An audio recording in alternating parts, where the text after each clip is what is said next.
اولین موردی که از هر درسی را که شما میخوانین و هر پروگرامی را که میخوانین، چی اگر در ریاضیات است، چی اگر در اسلامیات است یا در هر چیز از ما شما باید اول با هیستوری یا تاریخ از آشنا شیم. پس ما شما با تاریخچه کامپیوتر آشنا میشیم، بعد از با انواع کامپیوتر و بیسیک الیمنت های کامپیوتر انشالله با هم بررسی میکنیم. پس میریم شروع میکنیم. اولین درس ما را از خود کامپیوتر چیست. What is a computer؟ خب میگه the word computer is derived from the Latin word compute. قسمی که شما در کورس ها در مکاتب هر جایی که شنیدین میگه کامپیوتر از کلمه لاتین کامپیوت گرفته شده که به معنای محاسبه است. این تعریف شما همیشه هر جا شنیدین و از این استفاده کردین و استفاده میکنین. اما در پایان ما نوشته کردیم که today a computer is not just used for calculating. امروز کامپیوتر تنها به خاطر محاسبه استفاده نمیشه. قسمی که شما بهتر میفهمین، ما شما امروز یک کامپیوتر رو تنها به هدف محاسبه استفاده نمیکنیم. پس به این خاطر این تعریف کامپیوتر درست است، اما تعریف اکسپایر است. فعلا با کامپیوتر دیگه تعریف ما شما استفاده نمیکنیم و میریم پس تعریف های آپدیت یاد میگیریم. پس تعریف آپدیت چی است؟ میگه کامپیوتر is an electronic and programmable machine. چی معنی دوستای عزیز؟ A computer is an electronic and programmable machine.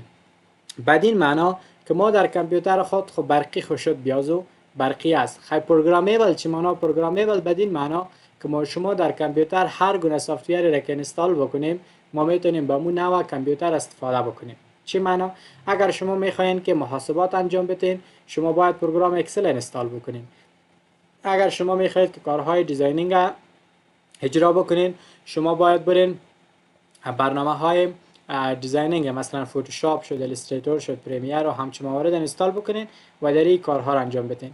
اگر شما میخواین که مثلا ویدیو ادیتینگ بکنین یا ویدیو ببینین و شما میرین همون پروگرام ها رو اینستال میکنین. پروگرامیبل یعنی قابلیت پروگرام پذیر که ما شما هر نوع پروگرامی رو به کامپیوتر اینستال بکنیم ما میتونیم از کامپیوتر به اون نحو استفاده بکنیم. پس این شد تعریف آپدیت کامپیوتر. یک ماشین برقی پروگرام پذیر می باشد. خلاص آسان ترین تعریف کامپیوتر همی است. چرا کامپیوتر ساخته شد؟ دوستان عزیز در دنیای امروزی هر چیزی که ساخته شده به اساس نیاز ساخته شده. شما باید یک نیاز داشته باشین به او که اون چیز ساخته شود. و باز در بخش بزنس میگن اگر میخواین که بزنستان پیشرفت بکنه، اگر میخواین که شما یک بزنس خوب داشته باشین پس کار را بکنین که مردم به اون نیاز داره. به این خاطر شما باید چی کار بکنین؟ مثلا مشکلات مردم حل بکنین. قسمی که شما امروز میبینین مثلا بیل گیتس اونر امی مایکروسافت است، پولدارترین شخص دنیاست. چرا؟ به خاطر که ببینید سرویس‌های کامپیوتری را انجام میده.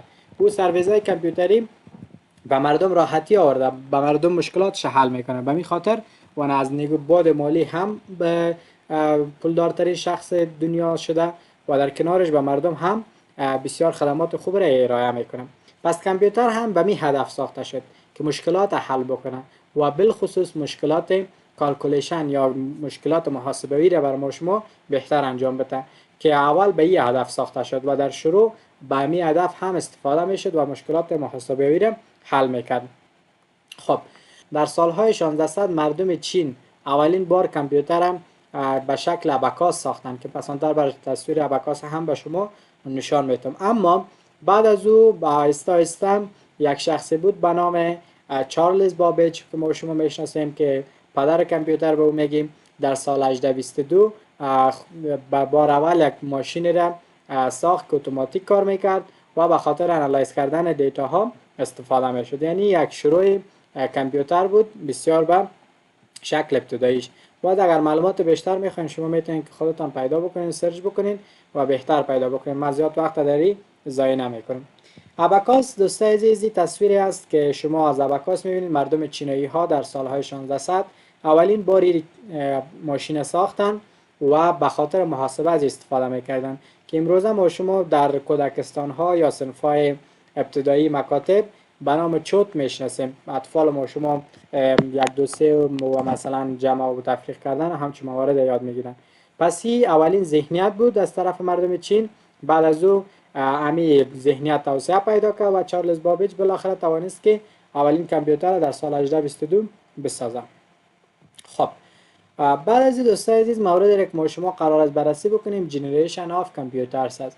جنریشن آف کامپیوتر بدین معنا که نسل های کامپیوتر. نسل های کامپیوتر به چی معنا؟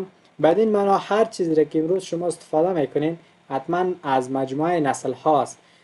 تلفن را که امروز شما بعد از دارین 5 سال پیش به یادتان بیارین که چگونه تلفن ها بود، یا مثلا کامپیوتر را که امروز شما استفاده میکنین اگر 5 سال 10 سال قبلتان به یادتان بیارین شما چگونه کامپیوترها را استفاده میکردین. پس به می قسم هر تکنولوژی که امروز به بازار داریم ما شما او حتما ابتدایش یک چیز دیگه بوده ولی امروز بهتر شده.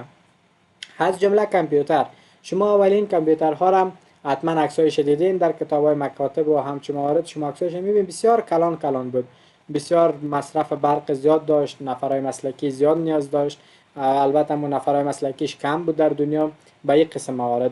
پس میایم خیلی شما یک مختصر هم تو یک ریویو میکنیم که ما شما همه جنریشن های کامپیوتر چگونه بود.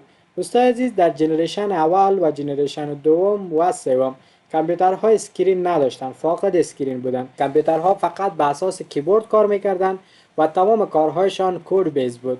یعنی قسمی که امروز ما شما کامپیوتر اینترفیس داره، شما میتونین یو آیش استفاده بکنین ولی او وقتا نداشت. ولی در نسل چهارم که تقریبا در سالهای 1975 یعنی یک انقلاب کامپیوتری به وجود آمد و کامپیوترها مکمل به جی یو آی تبدیل شد، یعنی اسکرین پیدا کرد، گرافیکال یوزر اینترفیس پیدا کرد که بعد از این امروز استفاده میشه. شما حدس بزنین که امروز ما شما چندم جنریشن کامپیوتر در بازار داریم؟ به نظر شما چندم خواد بود؟ خب ما امروز در بازار نسل 14 کامپیوترها را داریم که یعنی آپدیت ترین نسل و بهترین کامپیوترها فعلا نسل 14 است که از کامپیوترهای نسل های اول کرده، از نسل دوم و سوم و پنجم و هشتم دوام کرده به مراتب فاست و بهتر کار میکنه و میتونید از پیشش استفاده بکنید. این بود خلاصه و باید براتون تذکر داد دوستان عزیز که من کوشش میکنم خلاصه براتون توضیح بدم. شما دیگه اگر معلومات بیشتر نیاز دارین اینترنت و همچون موارد در خدمتتان است، از من هم میتونید پرسان بکنید، ولی به خاطر صنف‌های شروع و صنف‌های ابتدایی همه قدر درست است انشاءالله که کفایت میکنه. خب دوستان عزیز ما شما تاییدم کامپیوتر را شناختیم، نسل‌های کامپیوتر را شناختیم و میریم ادامه میدیم که دیگه چی موارد با هم داریم. خب تایپ آف کامپیوتر یعنی انواع کامپیوتر ما شما میشناسیم. طبعا شما هر چیزی را که در دنیا استفاده میکنین انواع مختلف داره. پس کامپیوترها به اساس به 3 دسته تقسیم میشه که یکیش به اساس سایز است و دیگهش به اساس مکانیزمش است و دیگهش به اساس اهداف یا پرپوزش میشه. کامپیوترهایی که به اساس سایز از در دنیا سوپر، مین فریم، مینی، مایکرو و باز کامپیوترهای مایکرو هم به دسکتاپ، لپتاپ و پلمتاپ تقسیم میشه و از اینا میتونیم که ما شما در دنیا امروزی استفاده بکنیم.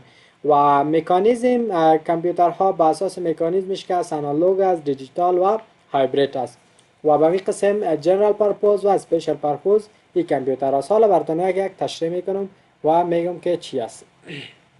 خب دوستان عزیز اولین کامپیوترهای سوپر است که بسیار کامپیوترهای قدرتمند، بزرگ و در عین حال کامپیوترهایی است که در جاهای عادی استفاده نمیشه و معمولا در سرورهای بسیار بزرگ مثلا کمپانی های بزرگ جهان همچون گوگل، یوتیوب و کمپانی های بزرگ از اینا استفاده میکنه و به اهداف بسیار بزرگ، به اهداف های عادی استفاده نمیشه. کامپیوترهای بعدی ما شما مین فریم است که همچنان به اهداف بزرگ و در کمپانی های بسیار بزرگ استفاده میشه و از اینا کار گرفته میشه که مصارف و همچون مواردش بسیار زیاد است و مردم های عادی از اینا استفاده کرده نمیتونن. و کامپیوترهای مینی که از دوستان عزیز باز لپتاپ، دسکتاپ، نوتبوک، هایبرید، تبلت، اسمارت فون همه اینا مواردی است که در کامپیوترهای مینی شامل میشه و شما میتونید از اینا استفاده بکنید. خب و در کامپیوترهای مینی دسکتاپ کامپیوترها است که معمولا شما در مکاتب و در خودتان شاید در خانه استفاده بکنید، میشناسید دیگه. به این شما کامپیوتر دسکتاپ میگیم که یعنی قابل انتقال نیست، در یک جا که نصب کردیم ما باید استفاده بکنیم. مثل کامپیوتر لپتاپ نمیتونیم که ما در بیک بندازیم و از اون استفاده بکنیم و هر طرف ببریم. و کامپیوترهای لپتاپ در سال 1970 به بار اول کامپیوترهای لپتاپ معرفی شد و این روزه دیگه شما میتونید که ببینید لپتاپ ها را استفاده بکنید. فرق لپتاپ با دسکتاپ هم شما بهتر میفهمین. لپتاپ قابل انتقال است و دسکتاپ قابل انتقال نمی باشه. لپتاپ قیمتش قیمت‌تر است و دسکتاپ ارزان‌تر است، اما در کیفیت میتونه که دسکتاپ بهتر باشه یا میتونه لپتاپ بهتر باشه. او دیگه نظر بر ریکوایرمنتی که شما نیاز دارین به اون قسم از او استفاده میکنین و کار میگیرین. دیگه کامپیوترهایی که بر اساس مکانیزم استفاده میشه دوستان عزیز آنالوگ است که شایعی است. کامپیوترهای مکمل بر شعاع کار میکنن. کامپیوترهای دیجیتال است و کامپیوترهای هایبرید است که ما شما به خاطر مکانیزم های مختلف از اینا استفاده میکنیم و کار میگیریم. کامپیوترهای اسپیشال پرپوز دوستان عزیز کامپیوترهایی را میگیم که فقط به خاطر یک کار ساخته شده.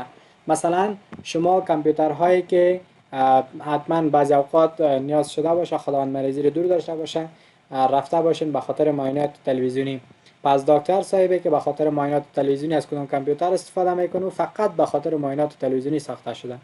یا مثلا اگر پیش کدوم دکتر دندان پروفشنال رفته باشین، دکترهای دندان به خاطر معاینات دندان شما از کدام کامپیوتر که استفاده میکنه و فقط به خاطر از این کار ساخته شده. یا شما اگر به خاطر اکسری رفته باشین از اونجا استفاده میشه کدام کامپیوترها فقط به می خاطر ساخته شده. یا مثلا کامپیوترهایی که اگر شما در فیلم ها یا مثلا سفر کرده باشین در طیاره ها استفاده میشه، پس یعنی او فقط همون کار استفاده میشه، شما در دیگه کار انجام داده نمیتونین. مثلا در دکتر صاحبایی که به خاطر معاینات تلویزیونی یا معاینات قلبی و همچین موارد استفاده میکنن در اون شما گیم زده نمیتونین، ویدیو دیده نمیتونین، پس فقط هدف از او و پرپوز از او به یک چیز است، اسپیشال به یک کار ساخته شده. و کامپیوترهای جنرال پرپوز همین کامپیوترهایی که ما شما دیگه استفاده میکنین، لپتاپ شد و مثلا دیگه کامپیوترهای دسکتاپ شد که اینا جنرال استفاده میشن و ما شما جنرال از اینا استفاده میکنیم.